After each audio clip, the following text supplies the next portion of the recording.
सो hey everyone, आप लोग का बहुत-बहुत स्वागत है हमारे यूट्यूब चैनल स्टडी पॉइंट राह में। तो गाइस, आप लोगों के लिए मैं बिहार पुलिस का टॉप 30 जीके जीएस का प्रीवियस ईयर क्वेश्चन लेकर आई हूँ गाइस, जो आप सभी स्टूडेंट के लिए बहुत ज्यादा इंपॉर्टेंट होने वाला है। तो आप सभी स्टूडेंट से इतना ही रिक्वेस्ट है कि प्लीज वीडियो को एंड तक जरूर देखिएगा एंड नोट जरूर बनाइएगा और कोशिश करिएगा कि आपसे जितना ज्यादा हो सके उतना ज्यादा क्वेश्चन को सॉल्व करें, और मुझे कमेंट करके जरूर बताइएगा कि आपका जो कितना ज्यादा क्वेश्चन जो है वो करेक्ट हुआ है। एंड नोट जरूर बनाइएगा, क्योंकि गाइस नोट जो होता है वो बहुत ज्यादा इंपॉर्टेंट होता है, क्योंकि नोट आप करेंगे, रिवीजन करेंगे, तभी आप चीजों को ज्यादा से ज्यादा क्लियर आउट कर पाएंगे। तो जो नोट होता है वो बहुत ज्यादा इंपॉर्टेंट होता है, बट उससे भी ज्यादा, नोट से भी ज्यादा इंपॉर्टेंट अगर कहूँ तो रिवीजन होता है। तो नोट एंड रिवीजन दोनों बहुत ज्यादा किसी भी प्रिपरेशन के लिए मस्ट है, क्योंकि आपको बहुत जरूरी है ये चीज, तो आपको करना पड़ेगा। तो गाइस, ये बिहार पुलिस वाले जितने भी हैं सबसे इतना ही रिक्वेस्ट है कि प्लीज इसको देखिए, क्योंकि ये जो है आप लोगों का जितना भी बिहार पुलिस का मैं प्रैक्टिस सेट ले आई हूँ, ये सब आपके लिए बहुत ज्यादा इंपॉर्टेंट होने वाला है। तो वीडियो को एंड तक जरूर देखिएगा। तो चलिए, हमारा पहला क्वेश्चन है। क्वेश्चन नंबर 1 हमसे कह रहा है कि निम्नलिखित में से कौन बांसुरी के प्रसिद्ध वादक है। ठीक है, और ये मोस्ट फेवरेट क्वेश्चन है गाइज, ये तो आप सभी को देखने को इसमें से मिलेंगे ही। जरूरी नहीं है बांसुरी से रिलेटेड पूछे, आपसे बांसुरी से रिलेटेड, शहनाई से रिलेटेड, सितार से रिलेटेड पूछ सकता है। तो ये आपको ध्यान रखना है। तो आपके ऑप्शंस है, option A Pannalal Ghosh, option B Bismillah Khan, option C Pandit Ravishankar, या ऑप्शन डी जाकिर हुसैन।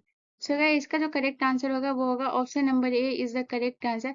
पन्ना लाल घोष जो है वो बांसुरी के प्रसिद्ध वादक है। उसके बाद बात करें बिस्मिल्लाह खां की, तो बिस्मिल्लाह खां जो है वो शहनाई के प्रसिद्ध वादक है। ठीक है, तो अगर आपसे शहनाई के प्रसिद्ध वादक पूछे तो याद रखिएगा कि शहनाई के प्रसिद्ध वादक जो है वो बिस्मिल्लाह खां है। उसके बाद जाकिर हुसैन की अगर बात करें, तो जाकिर हुसैन जो है, ये जो है आपके, ये है आपके तबला। तबला से जो प्रसिद्ध वादक जो है वो है आपके जाकिर हुसैन। ये भी आपको ध्यान रखना है कि तबला के प्रसिद्ध वादक कौन है, तो जाकिर हुसैन। उसके बाद पंडित रविशंकर की बात करें तो ये जो है, ये सितार के प्रसिद्ध वादक है। ठीक है, तो सितार के प्रसिद्ध वादक जो है वो है आपके पंडित रविशंकर। तो ये भी आपको ध्यान रखना है। तो अगर आपसे बांसुरी के प्रसिद्ध वादक पूछे तो पन्ना लाल घोष, अगर आपसे तबला के प्रसिद्ध वादक पूछे तो जाकिर हुसैन, और आपसे शहनाई के प्रसिद्ध वादक पूछे तो बिस्मिल्लाह खां, और सितार के प्रसिद्ध वादक पूछे तो पंडित रविशंकर। और ये चारों बहुत ज्यादा इंपॉर्टेंट है, तो इसको नोट जरूर कर लीजिएगा, क्योंकि यह सभी के लिए बहुत ज्यादा इंपॉर्टेंट होने वाला है। ठीक है, चलिए नेक्स्ट क्वेश्चन की तरफ। अगला क्वेश्चन हमारा क्वेश्चन नंबर 2 है गाइस। क्वेश्चन नंबर 2 हमसे कह रहा है कि निम्नलिखित में से सपनों का भारत पुस्तक के लेखक कौन है। ठीक है, तो सपनों के भारत पुस्तक के लेखक कौन है, तो option A doctor Rajendra Prasad, option B Jawaharlal Nehru, option C Abul Kalam Azad, या option D Mahatma Gandhi. So guys, इसका जो करेक्ट आंसर होगा वो होगा option number D is the correct answer. Mahatma Gandhi जो है वो सपनों के भारत पुस्तक के लेखक जो है वो महात्मा गांधी। अब बात करते हैं राजेंद्र प्रसाद की। तो गाइस, याद रखिएगा कि इंडिया डिवाइडेड जो है वो राजेंद्र प्रसाद के द्वारा लिखा गया था। तो ये भी आपको ध्यान रखना है। अगर आपसे पूछे कि इंडिया डिवाइडेड किन के द्वारा लिखा गया है, तो इंडिया डिवाइडेड जो है वो राजेंद्र प्रसाद के द्वारा लिखा गया है। तो ये भी आपको ध्यान रखना है। ठीक है, उसके बाद अगर जवाहरलाल नेहरू की बात करें, द डिस्कवरी ऑफ इंडिया जो लिखा गया था वो जवाहरलाल नेहरू के द्वारा लिखा गया था। तो ये भी आपको ध्यान रखना है कि द डिस्कवरी ऑफ इंडिया अगर आपसे पूछे तो ये आपको ध्यान रखना है किसके द्वारा लिखा गया था, तो ये जवाहरलाल नेहरू के द्वारा लिखा गया था। ये भी आपको ध्यान रखना है। ठीक है, और एक चीज और बता देती हूँ कि अगर आपसे सपनों का भारत पूछे कि सपनों का भारत कब जो है वो लिखा गया था, कब लॉन्च हुआ था, तो ये भी आपको ध्यान रखना है कि 1942 में जो है वो सपनों के भारत जो है पुस्तक है, ये आपको ध्यान रखना है। उसके बाद अगर डिस्कवरी ऑफ इंडिया की बात करें तो 1946। ठीक है, उसके बाद अगर अबुल कलाम आजाद की बात करें, इन्होंने कौन सी पुस्तक लिखी, इन जो है वो लिखा गया था अबुल कलाम आजाद के द्वारा। तो ये भी आपको ध्यान रखना है, इंडिया विंस फ्रीडम। ठीक है, तो ये भी आपको ध्यान रखना है। अगर आपसे पूछे तो इंडिया विंस फ्रीडम जो है वो अबुल कलाम के आजाद के द्वारा लिखा गया था। तो ध्यान रखना है, डॉक्टर राजेंद्र प्रसाद के द्वारा इंडिया डिवाइडेड, जवाहरलाल नेहरू के द्वारा द डिस्कवरी ऑफ इंडिया, उसके बाद अबुल कलाम आजाद के द्वारा इंडिया विंस फ्रीडम, और महात्मा गांधी के द्वारा सपनों का भारत जो है ये पुस्तक के लेखक है। अगर आपसे पूछा जाए सिर्फ सपनों के भारत नहीं, सत्य के प्रयोग, ये सब जो भी है, ये सब जो है वो महात्मा गांधी के द्वारा लिखा गया है। ठीक है, तो हिंद स्वराज, सत्य के प्रयोग, सपनों का भारत, ये सब महात्मा गांधी के द्वारा लिखा गया। ठीक है, चलिए नेक्स्ट क्वेश्चन की तरफ। अगला क्वेश्चन हमारा क्वेश्चन नंबर 3 है गाइस। क्वेश्चन नंबर 3 हमसे कह रहा है कि विधान परिषद का सदस्य बनने के लिए न्यूनतम आयु कितने वर्ष होनी चाहिए। तो विधान परिषद का सदस्य बनने के लिए कितने वर्ष की आयु होनी चाहिए। तो ऑप्शन ए 30 वर्ष, ऑप्शन बी 35 वर्ष, ऑप्शन सी 20 वर्ष या ऑप्शन डी 25 वर्ष। सो इसका जो करेक्ट आंसर होगा वो होगा option number A is the correct answer. Vidhan Parishad का सदस्य बनने के लिए जो न्यूनतम आयु चाहिए वो 30 वर्ष चाहिए। विधान परिषद की जगह अगर यहाँ पे बात करते विधानसभा की, तो विधानसभा का सदस्य बनने के लिए न्यूनतम आयु कितनी चाहिए। तो यहाँ पे जो है ये दोनों क्वेश्चन जो है वो बहुत ज्यादा इंपॉर्टेंट है। तो विधानसभा के लिए कितना चाहिए, तो विधानसभा के लिए जो चाहिए वो चाहिए 25 वर्ष और विधान परिषद के लिए चाहिए 30 वर्ष। ठीक है, चलिए नेक्स्ट क्वेश्चन की तरफ। अगला क्वेश्चन हमारा क्वेश्चन नंबर 4 है गाइस। क्वेश्चन नंबर 4 हमसे कह रहा है कि निम्नलिखित में से सेब में कौन सा अम्ल पाया जाता है। तो ऑप्शन ए सिट्रिक अम्ल,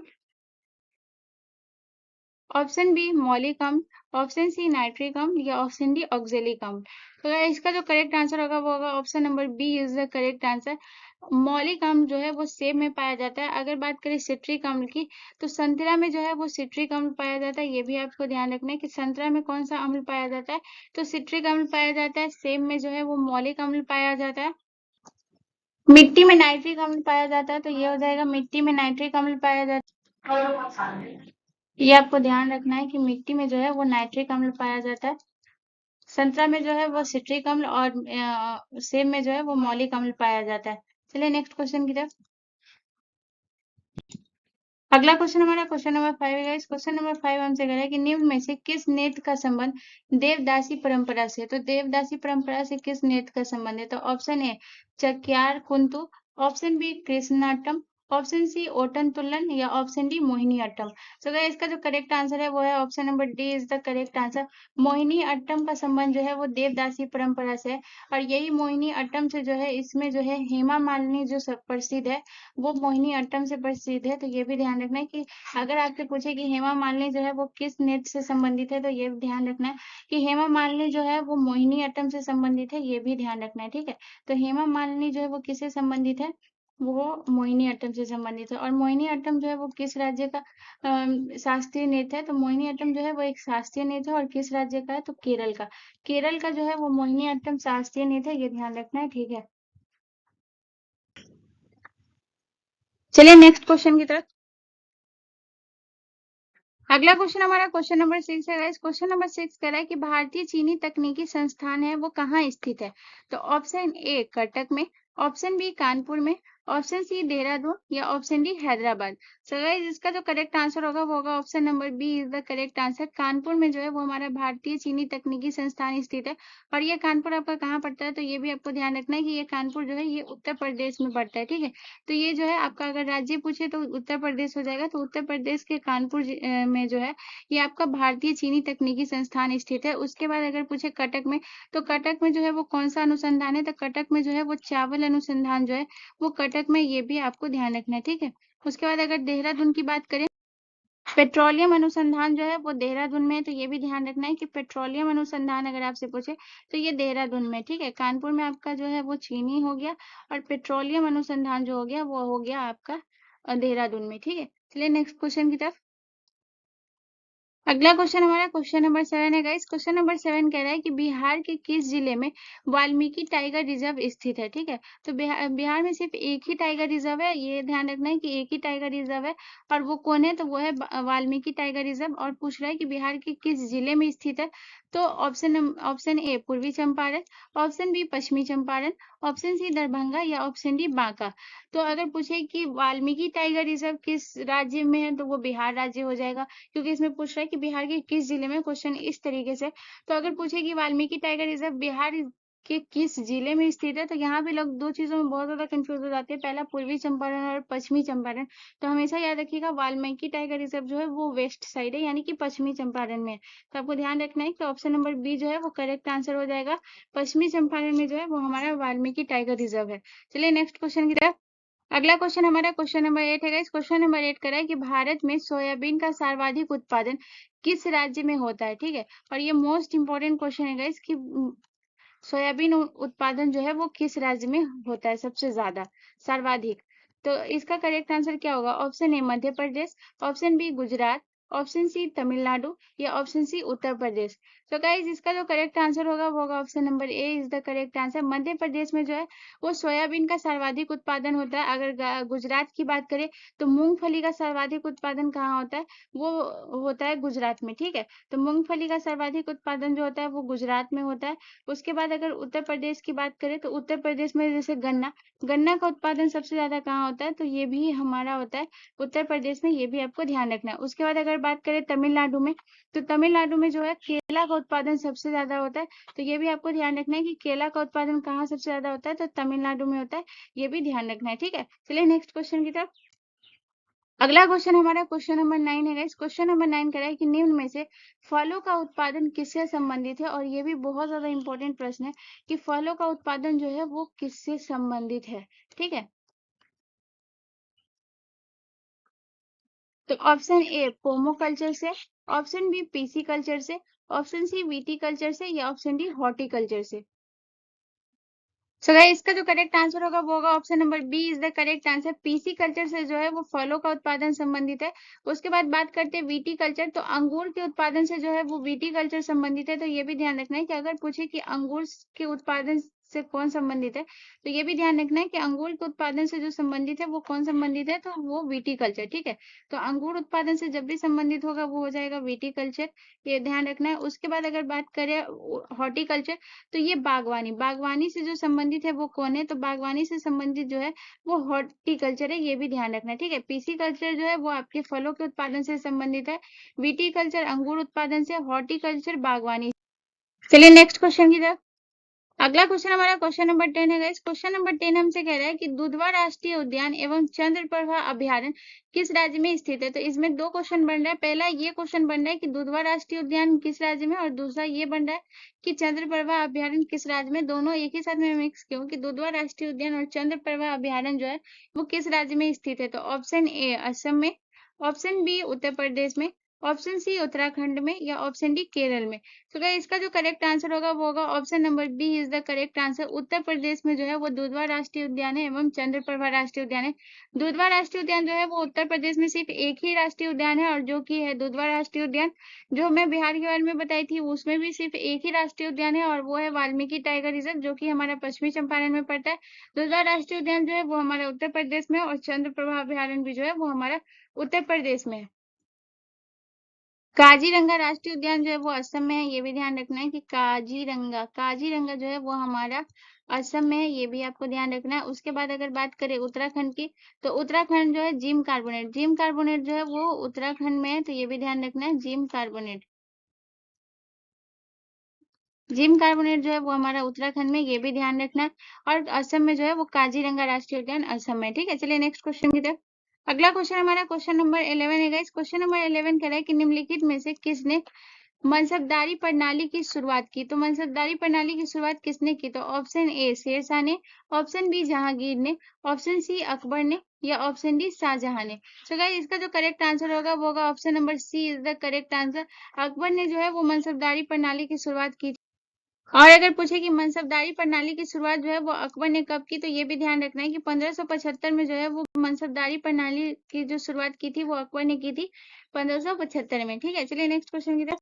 अगला क्वेश्चन हमारा क्वेश्चन नंबर 12 है गाइस। क्वेश्चन नंबर 12 कह रहा है कि बुद्ध के जीवन की किस घटना को महाभिनिष्क्रमण के रूप में जाना जाता है। तो महाभिनिष्क्रमण के रूप में कौन सी घटना को जाना जाता है, ऑप्शन ए जन्म को, ऑप्शन बी महापरिनिर्वाण, ऑप्शन सी गृह त्याग, या ऑप्शन डी प्रबोधन। सो गाइस इसका जो करेक्ट आंसर होगा वो होगा option number C is the correct answer. महाभिनिष्क्रमण को जो है वो गृह त्याग कहा गया है इस घटना को, और महापरिनिर्वाण जो है वो मृत्यु की घटना को जो है महापरिनिर्वाण कहा गया। तो इसमें कंफ्यूज नहीं होएगा, महाभिनिष्क्रमण कहे तो वो घर त्याग को, और महापरिनिर्वाण कहे तो वो मृत्यु की घटना को महापरिनिर्वाण कहा गया। ये दोनों याद रखिएगा। ठीक है, चलिए नेक्स्ट क्वेश्चन की तरफ। अगला क्वेश्चन हमारा क्वेश्चन नंबर 13 है गाइस। क्वेश्चन नंबर 13 कह रहा है कि अल्पना, अल्पना जो है वो भारत के किस क्षेत्र की प्रमुख लोक कला शैली है। तो option A Paschim Bengal, option B Uttar Pradesh, option C Tamil Nadu, या option D Gujarat. So guys इसका जो करेक्ट आंसर होगा वो होगा option number A is the correct answer. Alpana जो है वो पश्चिम बंगाल की प्रमुख लोक कला है। अब अल्पना है, उसके बाद अगर बात करें छौ, छौ भी जो है वो पश्चिम बंगाल की है, ये बहुत ज्यादा प्रसिद्ध है, ये भी ध्यान रखना है।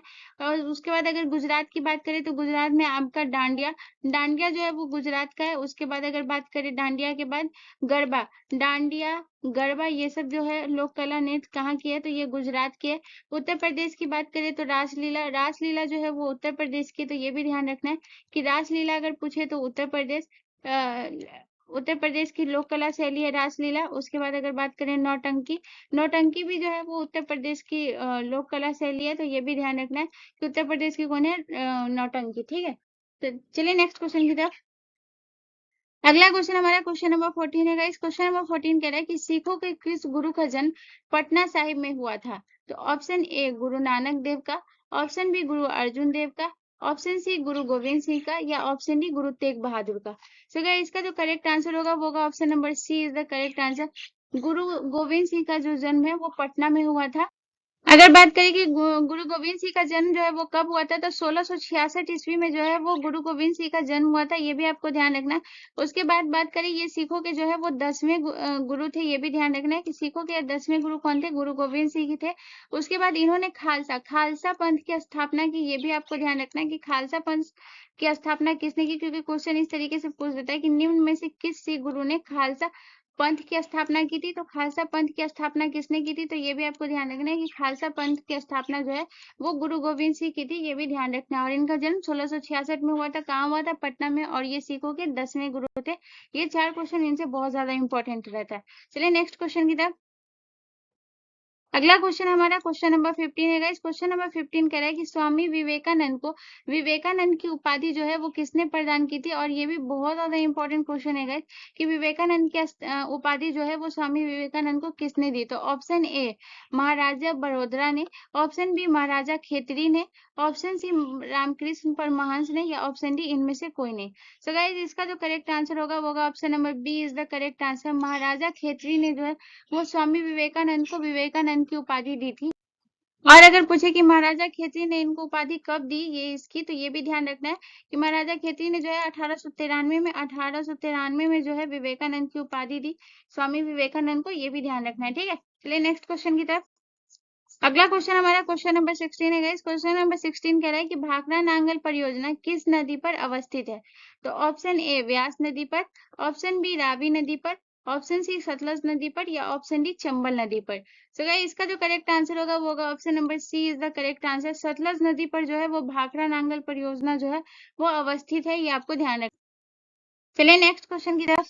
अगला क्वेश्चन हमारा क्वेश्चन नंबर 17 है गाइस। क्वेश्चन नंबर 17 हमसे कह रहा है कि किस पशु के अवशेष सिंधु घाटी सभ्यता में प्राप्त नहीं हुए? ठीक है, तो आपसे पूछ रहा है कि प्राप्त नहीं हुए हैं, ये भी आपको ध्यान रखना है। ऑप्शन बी गाय की, ऑप्शन सी घोड़ा की, या ऑप्शन डी हाथी की। सो गाइस इसका जो करेक्ट आंसर होगा वो होगा option number A is the correct answer. जो शेर के अवशेष जो है वो सिंधु घाटी सभ्यता में प्राप्त नहीं हुए हैं, ये भी आपको ध्यान रखना है। ठीक है, चलिए नेक्स्ट क्वेश्चन की तरफ। अगला क्वेश्चन हमारा क्वेश्चन नंबर 18 है गाइस। क्वेश्चन नंबर 18 हमसे कह रहा है कि निम्न में से किस नृत्य शैली का प्राचीन नाम सदीर है? तो सदीर किस नृत्य शैली का प्राचीन नाम है? तो option A Odissi, option B Mohiniyattam, option C Bharatanatyam, या ऑप्शन डी कथक। तो गाइस इसका जो करेक्ट आंसर होगा वो होगा option number C is the correct answer. Bharatanatyam नृत्य का जो है प्राचीन नाम सदीर है, और ये कहाँ का है, तो ये भी आपको ध्यान रखना है कि तमिलनाडु, तमिलनाडु राज्य का जो है वो भरतनाट्यम है। तमिल नाडु, तमिलनाडु का जो है वो भरतनाट्यम है, और यह एक जो है ये एक क्लासिकल डांस है, यानी कि एक शास्त्रीय नृत्य है। ये भी ध्यान रखना है कि ये एक शास्त्रीय नृत्य है, शास्त्रीय नृत्य है। उसके बाद अगर पूछे कि शास्त्रीय नृत्य के अलावा एक चीज और याद रखिएगा कि सबसे प्राचीन नृत्य कौन सा है, तो सबसे प्राचीन नृत्य भी हमारा भरतनाट्यम है, ये भी आपको ध्यान रखना है। ठीक है, चलिए नेक्स्ट क्वेश्चन की तरफ। अगला क्वेश्चन हमारा क्वेश्चन नंबर 19 है गाइस। क्वेश्चन नंबर 19 कह रहा है कि निम्न में से ग्राम पंचायत का निर्वाचन कराना किस पर निर्भर करता है? ठीक है, तो ऑप्शन ए चुनाव आयोग पर, ऑप्शन बी केंद्र सरकार पर, ऑप्शन सी राज्य सरकार पे, या ऑप्शन डी कलेक्टर पे। तो बहुत लोगों को लगता है कि जो निर्वाचन का काम होता है वो चुनाव आयोग का होता है, तो इसमें जो है इनका जो ग्राम पंचायत का निर्वाचन कराना जो होगा वो चुनाव आयोग के द्वारा होगा, जो कि ये रॉन्ग है, क्योंकि ग्राम पंचायत का जो है वो चुनाव आयोग नहीं कराता है, वो राज्य सरकार कराता है। तो ऑप्शन सी जो है वो करेक्ट आंसर हो जाएगा। ठीक है, तो पंचायती राज व्यवस्था जो है ये भी आपको ध्यान रखना है, ये 73वें संविधान संशोधन के द्वारा जो है आया था, ये भी आपको ध्यान रखना है। और सबसे पहले कहाँ, तो ये राजस्थान में जो है सबसे पहले इसे लागू किया गया था। और अगर पूछे कि राजस्थान के किस जिले में, तो ये भी ध्यान रखना है कि राजस्थान के नागौर जिले में जो है सबसे पहले इसको अपनाया था पंचायती राज व्यवस्था को, ये भी ध्यान रखना है। ठीक है, चलिए नेक्स्ट क्वेश्चन की तरफ।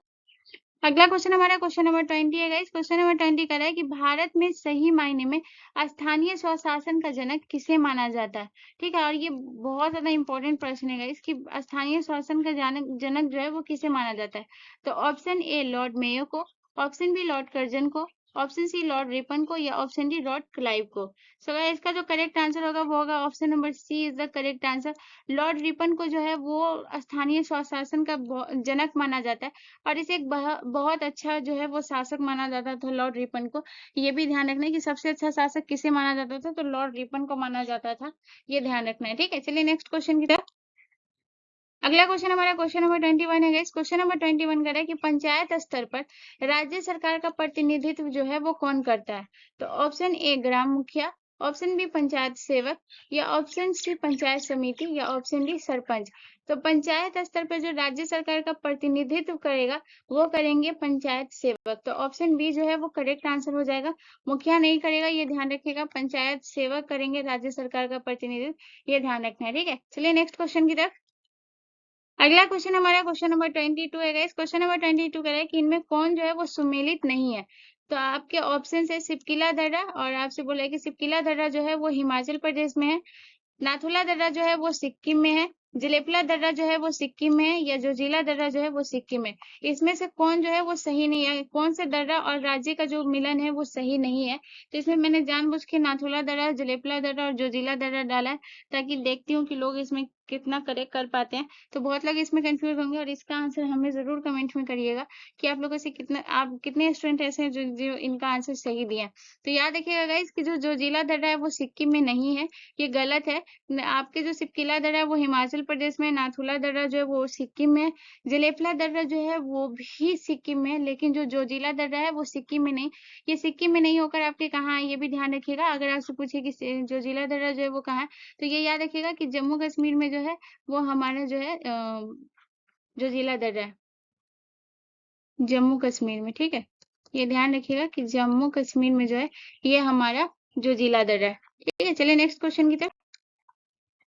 अगला क्वेश्चन हमारा क्वेश्चन नंबर 23 है गाइस। क्वेश्चन नंबर 23 कह रहा है कि छिड़काव के लिए यूरिया का अधिकतम सांद्रता सीमा जो होगी वो क्या होगी। यानी कि जो भूमि जब में कोई फसल जब हम उपजाते हैं तो उसमें यूरिया का छिड़काव करते हैं।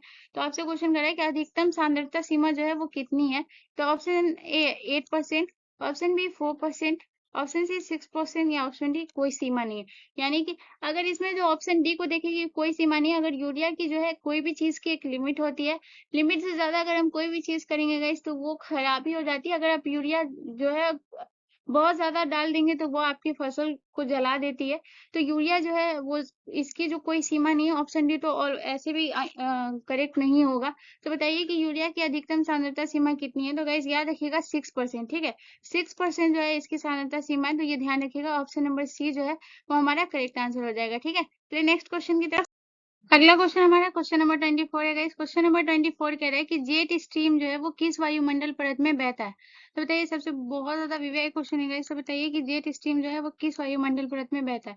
तो ऑप्शन ए समताप मंडल में, ऑप्शन बी आयन मंडल में, ऑप्शन सी ब्रह्मंडल में, या ऑप्शन डी क्षोभ मंडल में। तो बताइए कि समताप मंडल, आयन मंडल, या ब्रह्मंडल, या क्षोभ मंडल, इसमें किसमें जो है वो जेट स्ट्रीम वायुमंडलीय जो है वो परत जो है वो किसमें बहता है। ठीक है, तो यहाँ पे अगर बात करें तो ये है हमारा पृथ्वी। तो सबसे पहले देखते हैं, ये हमारा जो है वो पृथ्वी है। उसके बाद पृथ्वी का एक परत देखते हैं, तो ये जो है ये पृथ्वी का परत हो गया। ठीक है,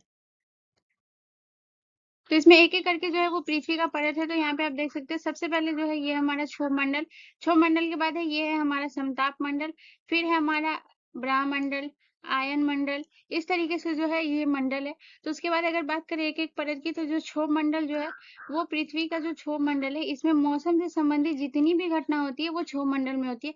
तो यह ध्यान रखना है कि मौसम से संबंधित जितनी भी घटना होगी, वो क्षोभ मंडल में होगी, ये भी आपको ध्यान रखना है, ठीक है? और जो समताप मंडल में, इसमें समान ताप होता है, ठीक है? क्षोभ मंडल के बाद जो होता है, वो समताप मंडल आता है। तो समताप मंडल में जो है, इसमें जो है समान ताप होने के कारण जो वायुयान वगैरह जो होता है, ये समताप मंडल में होता है। तो ये ध्यान रखना है कि वायुयान वगैरह जो होता है, वो समताप मंडल में, ठीक है, चलता है वायुयान वगैरह। उसके बाद अगर बात करें दूरसंचार वगैरह की, तो वो है आयन मंडल में। तो ये ध्यान रखना है कि मौसम से संबंधित जेट स्ट्रीम जो है, वो किस वायुमंडलीय परत में बहता है। तो ये मौसम संबंधी घटना हो गया। तो इसका करेक्ट आंसर हो जाएगा option number D is the correct answer, क्षोभ मंडल में, ठीक है? क्षोभ मंडल में जो है, वो जेट स्ट्रीम जो है वो बहती है, ये ध्यान रखना है, ठीक है? चलिए नेक्स्ट क्वेश्चन की तरफ। अगला क्वेश्चन हमारा क्वेश्चन नंबर 25 है गाइस। क्वेश्चन नंबर 25 का वह अध्ययन जो जीवन रूपों और पर्यावरण के बीच अंतर संबंधों से संबंधित है, ठीक है? तो कौन सा है? यानी कि जीवन के में और पर्यावरण के बीच जो संबंधित है, वो कौन सा संबंधित है, ठीक है? तो ऑप्शन ए पारिस्थितिकी, option B entomology, option C zoology या ऑप्शन डी इनमें से कोई नहीं। सो गाइस, इसका जो करेक्ट आंसर होगा, वो होगा option number A is the correct answer. पारिस्थितिकी जो है, वो करेक्ट आंसर हो, क्योंकि ये जीवन और पर्यावरण के बीच में जो हो जाएगा, वो हो जाएगा पारिस्थितिकी। और पारिस्थितिकी यानी कि ये है हमारा करेक्ट आंसर, पारिस्थितिकी हो जाएगा, ठीक है? चलिए नेक्स्ट क्वेश्चन की तरफ।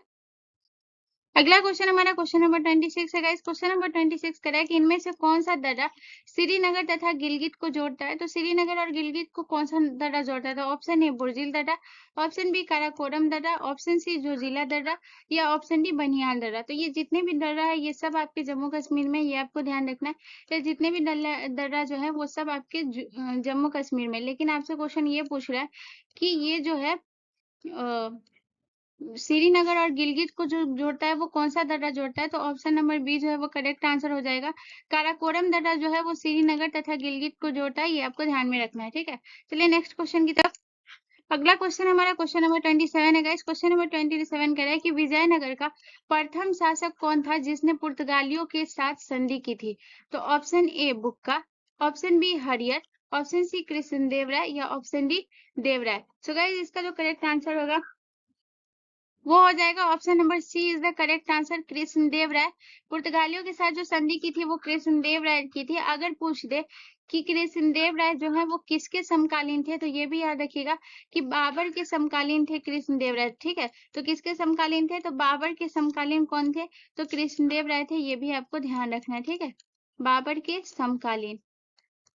अगर बात करें विजयनगर साम्राज्य की जो स्थापना है, वो किसने की थी? तो विजयनगर साम्राज्य की जो स्थापना की थी, वो बुक्का ने की थी। हरियर और बुक्का ने मिलकर जो है, वो विजयनगर की स्थापना की थी, ये ध्यान रखना है। और कब की थी? तो 1336 ईस्वी में। ये भी आपको ध्यान रखना है, ठीक है? चलिए नेक्स्ट क्वेश्चन की तरफ। अगला क्वेश्चन हमारा क्वेश्चन नंबर 28 है गाइस। क्वेश्चन नंबर 28 कह रहा है शरीर के किस भाग में पीत रस का उत्पादन होता है, ठीक है? तो पीत रस का उत्पादन शरीर के किस भाग में होता है? तो ऑप्शन ए फेफड़ा में, ऑप्शन बी यकृत में, ऑप्शन सी गुर्दा में या ऑप्शन डी हृदय में। सो गाइस, इसका जो करेक्ट आंसर होगा, वो होगा option number B is the correct answer. पीत रस का जो उत्पादन होता है, वो यकृत में होता है। तो ऑप्शन बी जो है, वो हमारा करेक्ट आंसर हो जाएगा, ठीक है? चलिए नेक्स्ट क्वेश्चन की तरफ। अगला क्वेश्चन हमारा क्वेश्चन नंबर 29 है गाइस। क्वेश्चन नंबर 29 कह रहा है कि निम्न में से जीवाणुओं को मारने वाले विषाणु को क्या कहलाते हैं? तो जीवाणुओं को जो मारने वाले जो विषाणु है, वो क्या कहलाते हैं? तो आपके ऑप्शन है प्रतिजैविक, ऑप्शन बी जीवाणु भोजी, ऑप्शन सी ए और बी दोनों या ऑप्शन डी इनमें से कोई नहीं। तो गाइस, आपके जो करेक्ट आंसर होंगे, वो होंगे option number B is the correct answer. जीवाणु भोजू जो है, वो जीवाणु भोजी जो है, वो विषाणु को मारने वाले, जीवाणुओं को मारने वाले जो विषाणु कहलाते हैं, वो जीवाणु भोजी कहलाते हैं, ठीक है? इसका करेक्ट आंसर हो जाएगा। चलिए नेक्स्ट क्वेश्चन की तरफ। अगला क्वेश्चन हमारा क्वेश्चन नंबर 30 है गाइस। क्वेश्चन नंबर 30 कह रहा है कि दिल्ली के किस सुल्तान ने अमीर उल मोमिनीन की उपाधि धारण की थी? तो अमीर उल मोमिनीन की उपाधि जो है, वो दिल्ली के किस सुल्तान ने की थी? तो option A Iltutmish, option B Sikandar Lodhi, option C Razia Sultan या option D Qutbuddin Aibak. So guys, इसका जो करेक्ट आंसर होगा, वो होगा option number A is the correct answer. Iltutmish के जो है वो उन्होंने ही अमीरुल मोमिनीन की उपाधि धारण की थी। अगर बात करें कि इक्तादारी प्रथा जो है वो किसने चलाई थी, तो ये सबसे ज़्यादा इम्पोर्टेंट क्वेश्चन है और बार-बार पूछा जाने वाला है कि इक्तादारी प्रथा जो है वो किसने चलाई थी? तो इक्तादारी प्रथा जो है वो इल्तुतमिश ने चलाई थी। ये भी ध्यान रखना है कि इक्तादारी प्रथा किसने चलाई थी? तो इल्तुतमिश। तो इसका करेक्ट आंसर क्या हो जाएगा? इल्तुतमिश, ठीक है? तो रज़िया सुल्तान जो है इल्तुतमिश की बेटी थी, तो ये भी ध्यान रखना है कि रज़िया सुल्तान किसकी बेटी थी? क्वेश्चन ये भी पूछता है, तो इल्तुतमिश की बेटी जो थी वो रज़िया सुल्तान थी और जो है मुस्लिम महिला में पहली महिला शासक जो थी वो रज़िया सुल्तान थी। ये भी आपको ध्यान रखना है। तो होपफुली गाइस आप लोगों को ये सेशन पसंद आया। मुझे कमेंट करके ज़रूर बताइएगा आपके कितने ज़्यादा क्वेश्चन करेक्ट हुए एंड प्लीज़ गाइस चैनल को ज़रूर सब्सक्राइब कर लीजिएगा एंड बेल आइकन पे ज़रूर क्लिक कर लीजिएगा। मिलते हैं नेक्स्ट वीडियो में गाइस, धन्यवाद।